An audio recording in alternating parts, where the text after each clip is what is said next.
Eu quero saudar a você com a graça e com a paz do Senhor Jesus. Nós estamos de volta com mais uma escola dominical. Por enquanto ainda não podemos fazer de maneira presencial, mas não deixamos de estudar a palavra de Deus por meio dos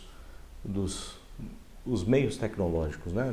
Vídeo e aplicativos, como as demais classes também têm feito. Então vamos agradecer pela oportunidade de estarmos juntos novamente, mais um domingo, para juntos aprendermos a palavra do Senhor. Ó Deus, nós te damos graças porque apesar da pandemia e da gente não poder se encontrar todo domingo pela manhã na igreja, nós temos esse encontro marcado por meios tecnológicos, por vídeo, as classes de crianças também da mesma forma, adolescentes e jovens por meio de aplicativos.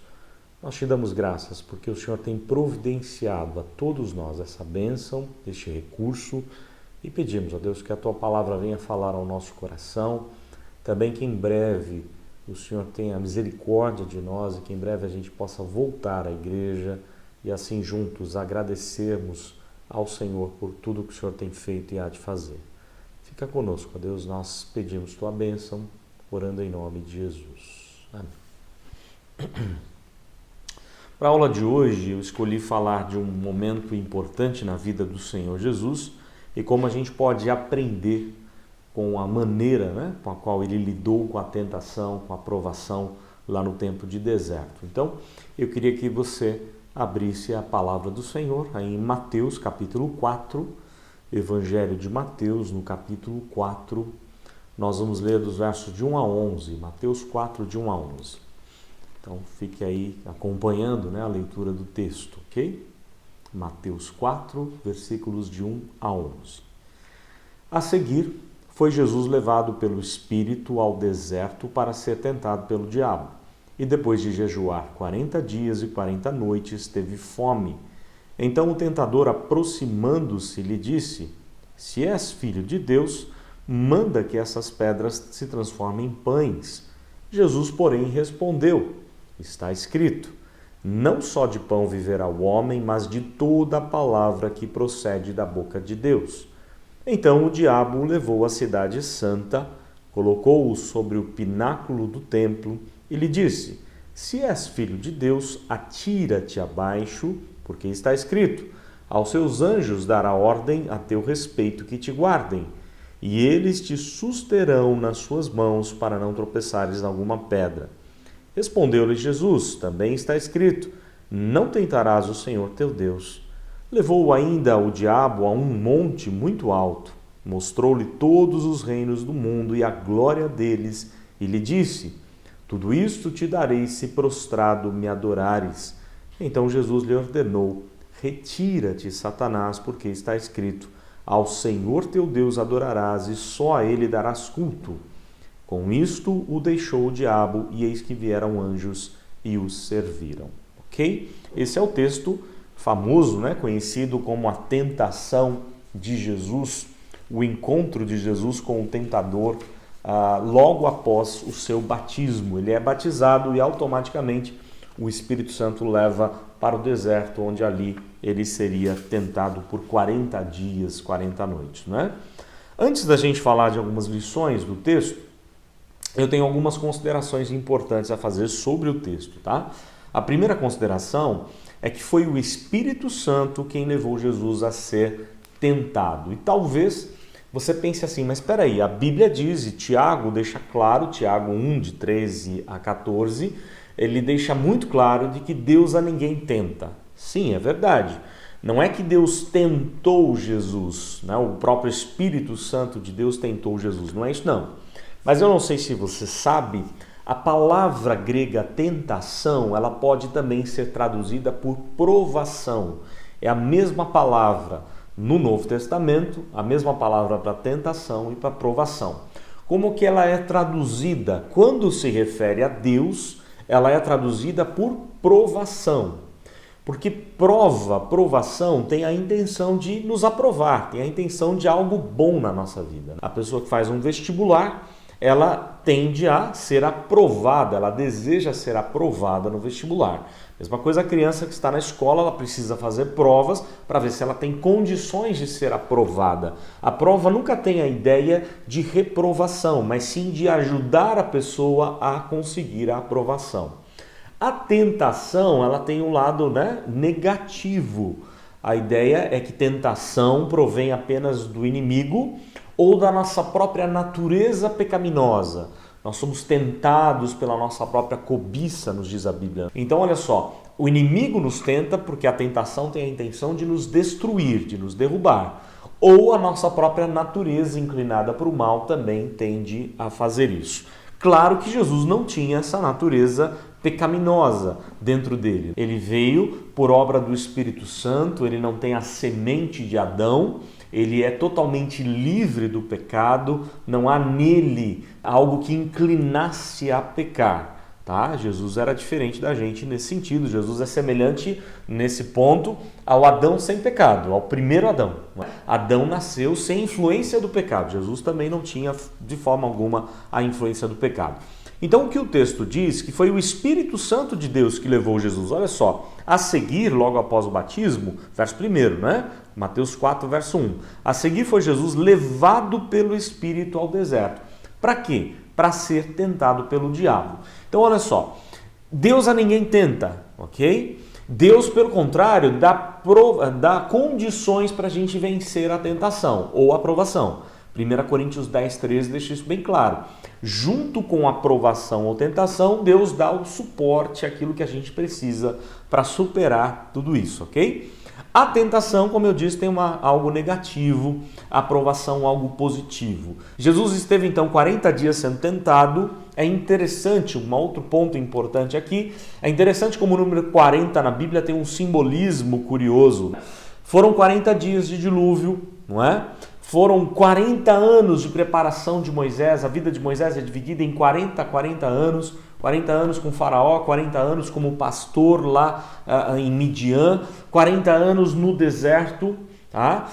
Foram 40 anos de caminhada do Êxodo, foram 40 dias que Moisés ficou em oração quando ele recebe a lei do Senhor, os 10 mandamentos. Então olha só, o número 40 na Bíblia, ele traz a ideia de mudanças, de grandes vitórias. Já havia esse simbolismo em vários textos do Antigo Testamento. E agora, vejam só a ideia pactual, a aliança de Deus com seu povo, e pegando coisas do Antigo Testamento, fazendo com que essas coisas sejam aplicadas a Jesus. Da mesma forma, Cristo precisava passar por 40 dias, porque apontaria a partir dali, desses 40 dias, uma grande mudança na vida de Jesus. Jesus se tornaria uma figura pública, Jesus se tornaria alguém, onde as pessoas iriam notar o poder da forma como até então não haviam notado antes. É o momento, dele ter essa consagração diante de Deus, essa capacitação para fazer seu ministério terreno. Jesus é tentado no deserto, é uma questão interessante, por quê? Porque mesmo cheio do Espírito Santo de Deus, como era o caso de Jesus, cheio do Espírito, ele foi tentado no deserto. Por isso que nós não podemos pensar assim, por que eu tenho que passar pelos desertos da vida? Eu sou crente, eu sou filho de Deus, eu sou isso, sou aquilo. Jesus passou pelos desertos da vida e por esse deserto da provação, da tentação. Nós estamos vivendo esse momento de deserto, de pandemia. Não é porque estamos cheios ou não do Espírito Santo, não é porque somos crentes ou não, que Deus não vai colocar a gente no deserto. Muitas vezes Deus faz isso e a gente precisa aprender no deserto, ok? Deserto é um lugar de lutas, de privações, de perigos, de desejos não realizados, mas em tudo isso Deus está com a gente no deserto. Também foi num deserto que Jesus foi vitorioso. Olha só, Marcos 1, verso 13, vai falar que Jesus esteve 40 dias entre as feras tentando destruir a Cristo, matar o próprio Senhor Jesus. Então a própria criação lutando contra o Criador é o que aconteceu nesse momento. Adão, ele peca num lugar maravilhoso, ele peca num jardim belíssimo, sem influência do mal, sem perigo de animais, de feras selvagens, tudo estava em harmonia e Adão ainda assim vem pecar. Jesus não, com todas as características ruins ao seu redor, Jesus ele vai se manter firme, puro, não é? Não vai pecar de forma alguma. O que é interessante é que os verbos usados nos evangelhos indicam que Jesus ele não foi só tentado nas 3 tentações relatadas aqui no texto, né? Ele foi tentado de diversas maneiras e de maneira constante durante todo esse período, não apenas também dos 40 dias, 40 noites, mas durante toda a sua caminhada terrena, Jesus foi tentado pelo inimigo, não é? Tentando tirar ele do foco, tentando destruir a nossa salvação, ok? Então, o que nós vamos estudar hoje? O que nós podemos aprender com o encontro de Jesus e o tentador no deserto? Quais as lições que o texto traz para nós? Eu queria trazer apenas 3 lições bem rápidas e básicas para a gente. Primeira lição é que a gente precisa aprender a confiar em Deus. Jesus mostra aqui, Mateus, como registra o texto, ele mostra claramente o quanto nós carecemos de confiar em Deus no deserto.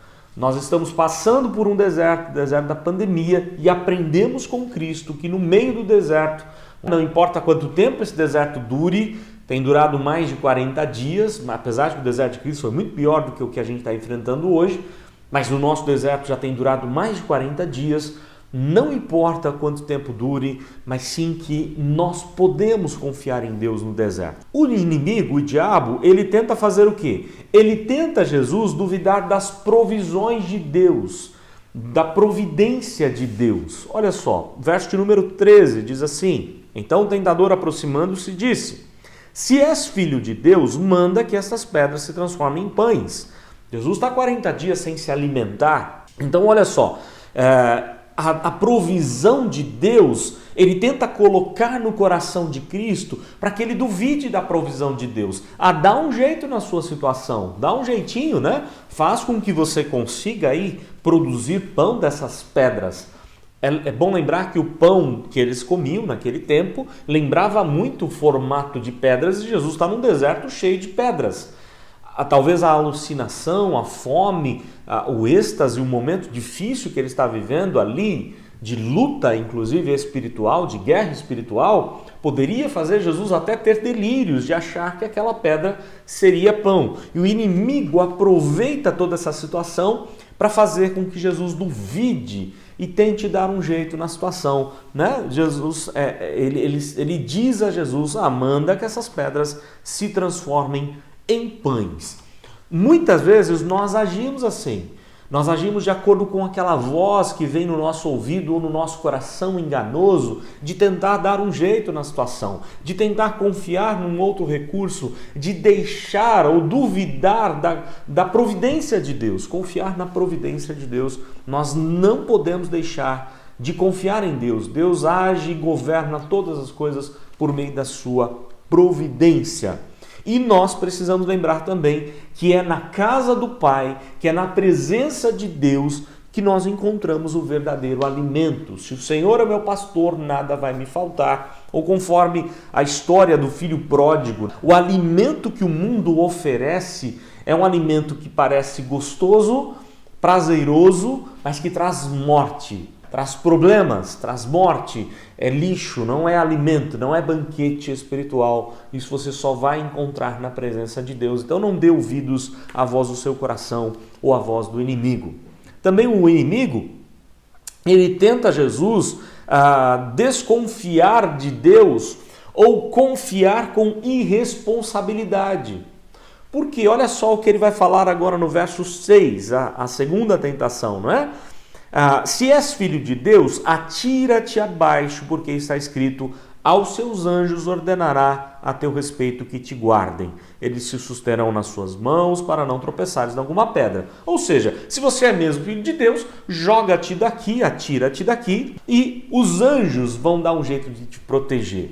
Isso é tentar a Deus, não é? Isso nós não podemos agir de forma alguma. Por quê? Porque Deus não tem compromisso com a nossa fé, Deus tem compromisso com a sua palavra. Por isso, o que Jesus faz?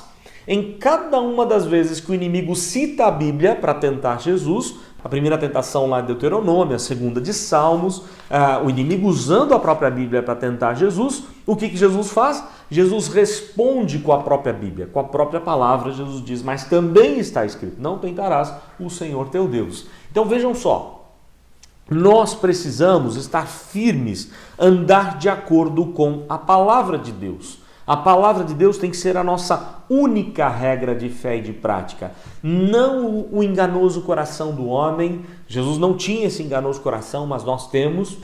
Não a voz ou as coisas bonitas que o inimigo coloca ao nosso redor, porque assim a gente vai se dar muito mal. A gente tem que estar firme com a palavra de Deus.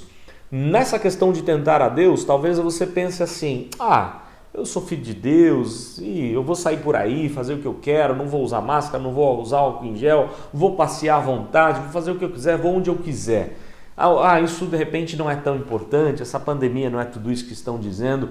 Cuidado com isso, cuidado com isso. Não tente a Deus, não é porque você é crente, eu conheço muita gente crente, piedosa, que já faleceu de Covid-19. Tá? Então não tente a Deus, não ache que não tem problema algum, nada vai acontecer de mal comigo, porque eu sou filho de Deus. Cuidado com isso, porque isso é tentar a Deus. Nós temos que reconhecer que somos frágeis, que se Deus não guardar, a gente está perdido, porque a gente carece da saúde que só Ele pode dar, das graças que só Ele pode dar, tá? Então, confia a Deus, mas não com irresponsabilidade, mas com responsabilidade. O diabo também vai tentar a Jesus nos seus objetivos, já iniciando as 3 tentações de Jesus. Olha só o verso número 9. Outra tentação que o diabo coloca para Cristo. Tudo isto te darei se prostrado me adorares. Então Jesus responde, retira de Satanás, porque está escrito, ao Senhor teu Deus adorarás e só a Ele darás culto. Olha só, o diabo começa a tentar mostrar a Jesus que o mundo é maravilhoso, que as riquezas desse mundo são grandiosas. Por que ele ter que sofrer tanto? Que pai é esse que envia o seu filho para sofrer? Vejam só as minhocas que o diabo tenta colocar na nossa cabeça, e com certeza tentou colocar Jesus na cabeça de Jesus para que Jesus se desviasse do alvo, se desviasse do objetivo de morrer na cruz e nos salvar. Assim também o inimigo faz com a gente o tempo todo, Nós temos que ficar atentos, porque não podemos desviar o nosso alvo. Nós vivemos para adorar a Deus. Todas as coisas na nossa vida precisam ser feitas para a glória de Deus. Qual o fim principal do homem? Glorificar a Deus e gozá-lo para sempre, a resposta do Catecismo de Westminster. Então veja só, tudo na nossa vida, vamos pensar agora na pandemia, vamos fazer uma aplicação já para a pandemia. Qual que é a estratégia de Satanás na pandemia? É fazer você desviar o foco, é de você confiar em pessoas, é de você confiar nos seus recursos financeiros, de você confiar no seu trabalho, de você confiar na sua saúde, na sua imunidade, de você confiar nos remédios, de você confiar na ciência, nos médicos, confiar em governantes, confiar em qualquer coisa, menos em Deus. A nossa confiança é única no Senhor. Ele sim pode todas as coisas, Ele sim conhece todas as coisas, Ele sim tem poder para nos ajudar. É essa a ideia do que a gente precisa estar firmado, na rocha que é Cristo. Ele sim é que pode nos livrar de todo esse mal, de todo momento difícil que a gente está vivendo na pandemia. Da mesma forma, o inimigo ele tenta tirar de nós a paz. Se você começar a assistir muito as notícias aí ruins o tempo todo, a sua paz fica comprometida. Essa é a estratégia do inimigo, colocar somente notícias ruins e você não lê mais a Bíblia, você entra num desespero. A ideia é que você se alimente das coisas de Deus, da palavra de Deus, descanse o seu coração em Deus, não fique ansioso demais pelas coisas do dia a dia, pelo amanhã, mas que você possa confiar todos os dias. Deus vai dar o pão de cada dia, Deus vai te sustentando a cada momento no seu deserto. Também a estratégia satânica é fazer você se desanimar diante de tudo que está acontecendo.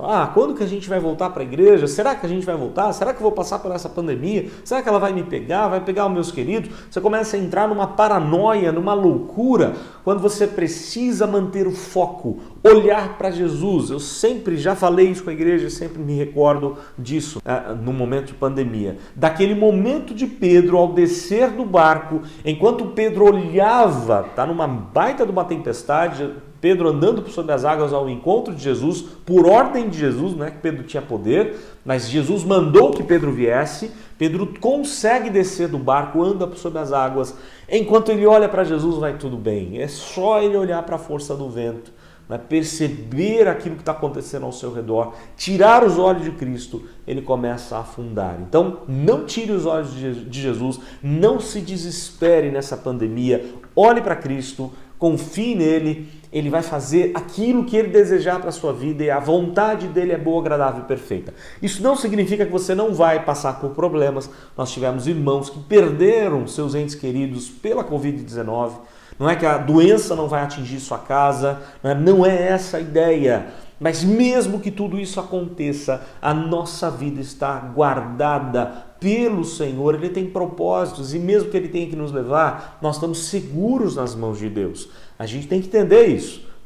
O objetivo da minha vida é glorificar a Deus, quer na enfermidade, quer na saúde, quer na riqueza, quer na pobreza. Em qualquer situação eu tenho que manter o foco em Cristo. A minha vida está segura nas mãos do Senhor Jesus, ok? Então a primeira lição que o texto dá é: aprenda a confiar em Deus e confie com responsabilidade. A segunda, aprenda a depender dos recursos de Deus. Olha só, quais são os dois recursos que ficam claros no texto? O recurso da palavra de Deus e o recurso da intimidade com Deus. Eu já citei algumas coisas aqui, não é? Por 3 vezes o inimigo usa a Bíblia para tentar Jesus. E nessas mesmas horas, nesse mesmo momento, Jesus usa também as Escrituras para quê? Para dizer, também está escrito. A palavra de Deus é o nosso alimento. Nós não podemos deixar de nos alimentar dos ensinamentos que a palavra de Deus traz para nós.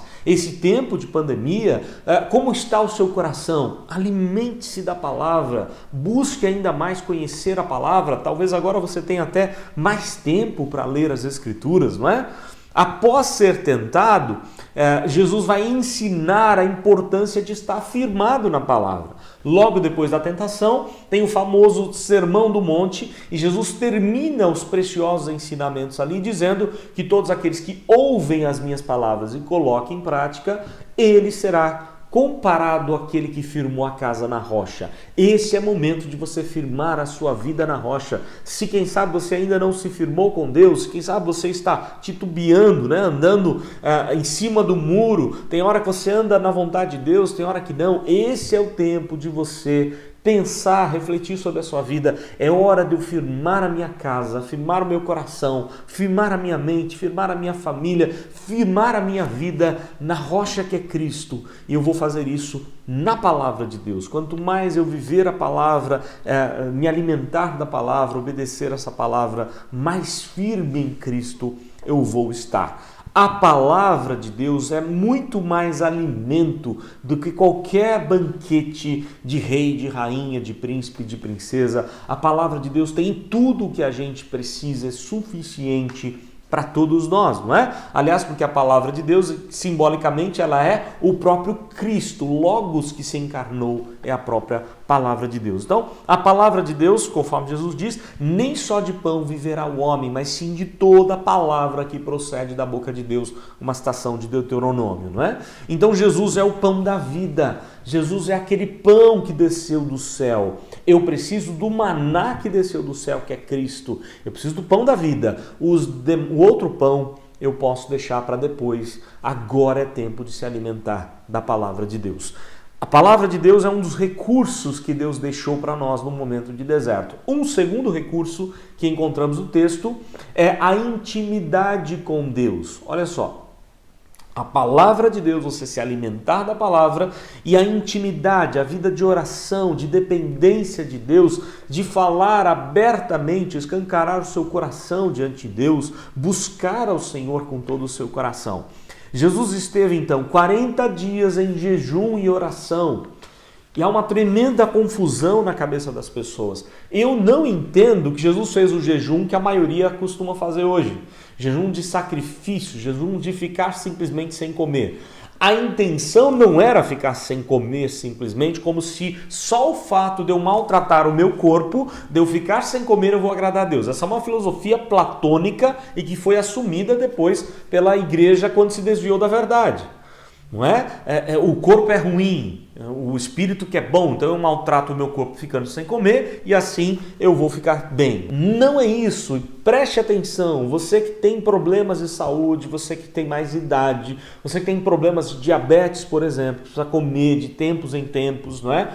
De 3 em 3 horas, que costuma ser. Siga as prescrições médicas, não fique o dia inteiro sem comer, não fique dias sem comer, achando que você assim vai agradar a Deus. Não é o fato de ficar sem comer que você agrada a Deus. Jesus, o que ele está fazendo aqui? Ele não está simplesmente ficando sem comer, é que o mais urgente para ele agora é a vida íntima com o Pai. Ele precisa dessa intimidade com o Pai e com o Espírito. Aquilo que é mais urgente você entende da seguinte forma, eu vou dar um exemplo bíblico disso. Lembram de Davi, quando Deus disse a Davi, quando Natã vai repreender Davi, que por conta do pecado de Davi, o filho que ele teve com Batseba morreria. Davi fica angustiadíssimo com aquilo. Davi entra num deserto, diferente do deserto de Cristo, é verdade. Davi entra num deserto por sua própria culpa, ele estava errado, ele pecou. Mas ele entrou num deserto, não é o caso de Cristo. Cristo não está aqui porque pecou. No deserto de Davi ali, enquanto ele vê o seu filho doente, ele rasga suas vestes, veste com cinzas, deita a sua cabeça no pó, tudo indicando o quê? Humilhação diante de Deus. Mas Davi faz algo também, ele fica sem comer por dias, até que ele recebe a notícia de que seu filho havia falecido. O filho faleceu? Ele vai tomar um banho, faz a barba, senta-se para alimentar, para comer lá no seu banquete. Os homens não entendem aquilo, né? Os seus servos ficam preocupados. Falam, e agora? Se eu contar para ele que o filho morreu, se ele já está tão mal assim, sem comer há vários dias com o filho doente, imagina quando eu chegar para ele falar que o filho morreu. E Davi traz uma lição belíssima para nós. Ele diz assim: por que haveria eu de fazer agora jejum em prol do meu filho? Ninguém vai mais me trazer, Deus não vai me dar ele de volta. Não é? Então não adianta eu viver assim.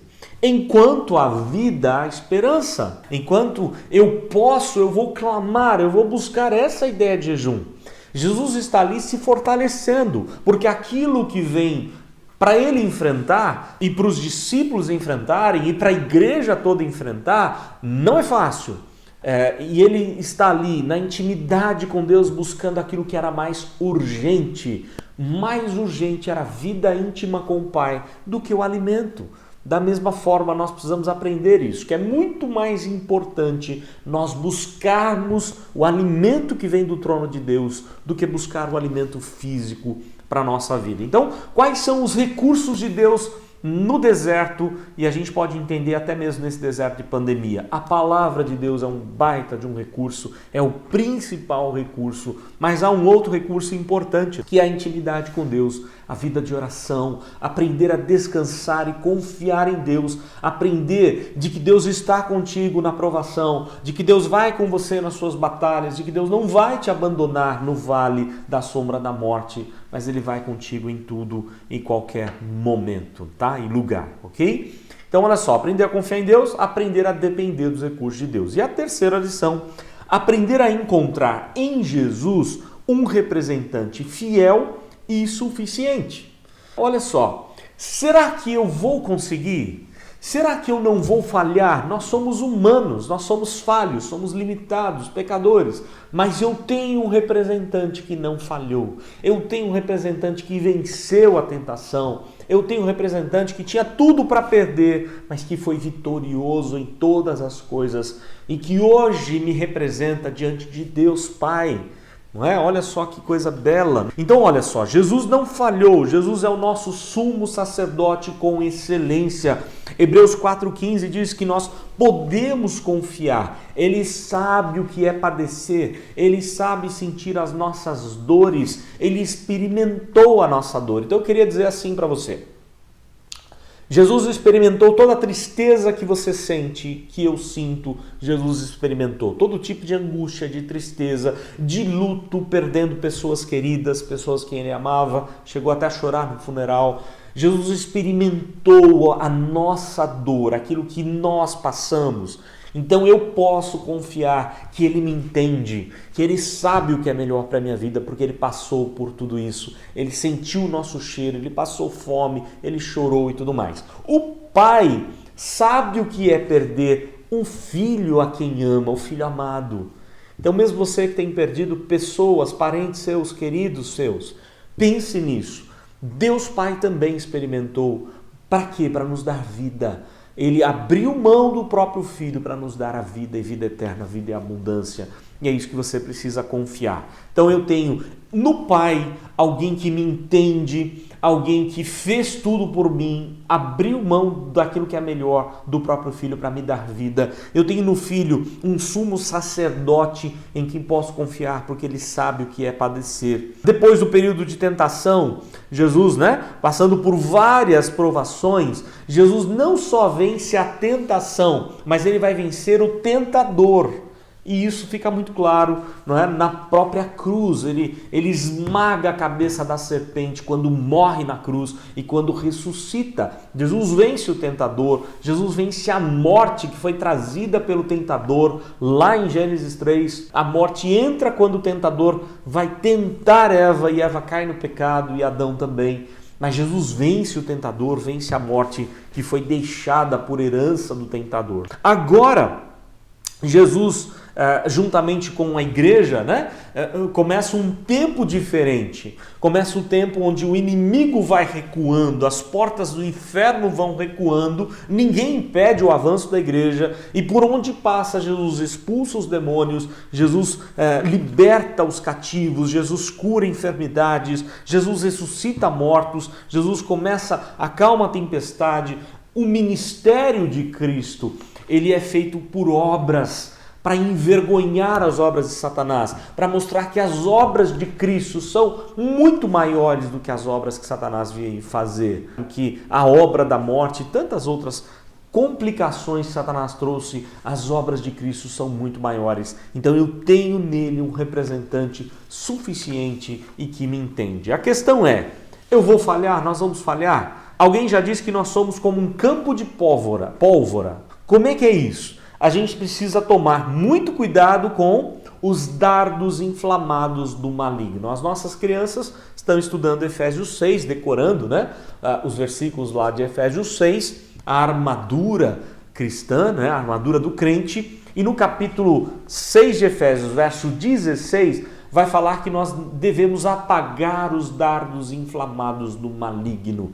Nossa vida é como um campo de pólvora. O inimigo vai jogar dardos inflamados, flechas inflamadas do maligno. Como é que eu venço isso? Com água, molhe a pólvora. E quem é a água? A água da vida. Naquela relação ali com a armadura do cristão, Paulo vai usar o escudo. E o escudo, ele era embebido em água, ele era forrado de couro, embebido em água, justamente para quando o inimigo jogasse a flecha inflamada, a água que estava ali encharcada naquele couro do escudo apagava a flecha.